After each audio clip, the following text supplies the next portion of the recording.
Pour réaliser une pièce tubulaire, il faut tricoter en rond. Cette technique consiste, comme son nom l'indique, à tricoter une succession de tours sans jamais devoir tourner l'ouvrage comme on le fait avec 2 aiguilles. Les petits tricots, comme les gants et les chaussettes, se tricotent avec un jeu de courtes aiguilles pointues aux 2 extrémités, appelé aiguille à 2 pointes. Ici, nous utilisons un jeu de 4 aiguilles. Les mailles du tricot sont réparties sur 3 de ces aiguilles et on les tricote avec la 4e. En fonction du modèle, on peut également utiliser des jeux de 5 ou même de 6 aiguilles.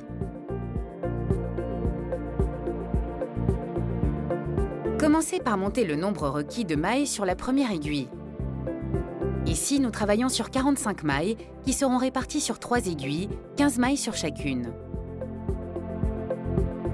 En commençant par votre dernière maille montée, faites glisser 15 mailles, prises comme des mailles en verre, sur la 2e aiguille. Piquez cette 2e aiguille dans chaque maille, de droite à gauche, et comptez-les soigneusement.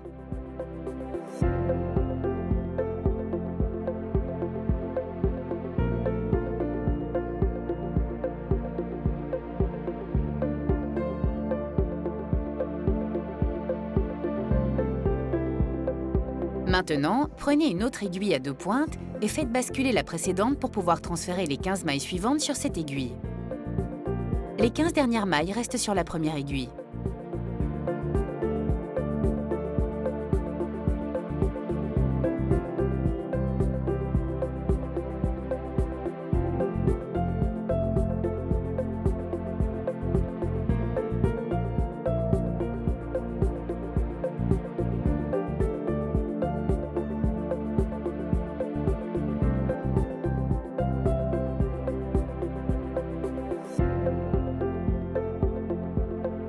Faites glisser chaque groupe de mailles au milieu de chaque aiguille.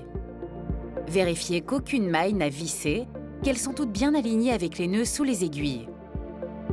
Prenez la 3e aiguille, celle qui porte le fil de la pelote, dans votre main droite et la première aiguille dans votre main gauche. Cela peut vous sembler bizarre, mais ne vous inquiétez pas, vous approchez du but. Avec la 4e aiguille, tricotez la première maille de votre aiguille gauche pour former un cercle.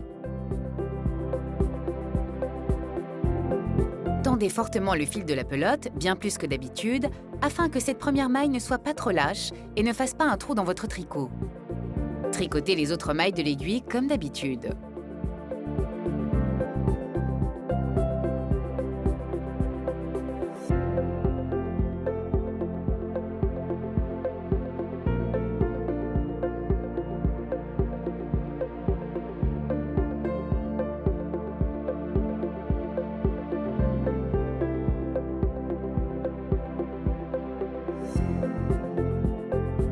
Faites passer l'aiguille libérée dans votre main droite.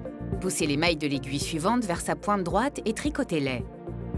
Tricotez de la même façon les mailles de la 3e aiguille pour terminer le premier tour.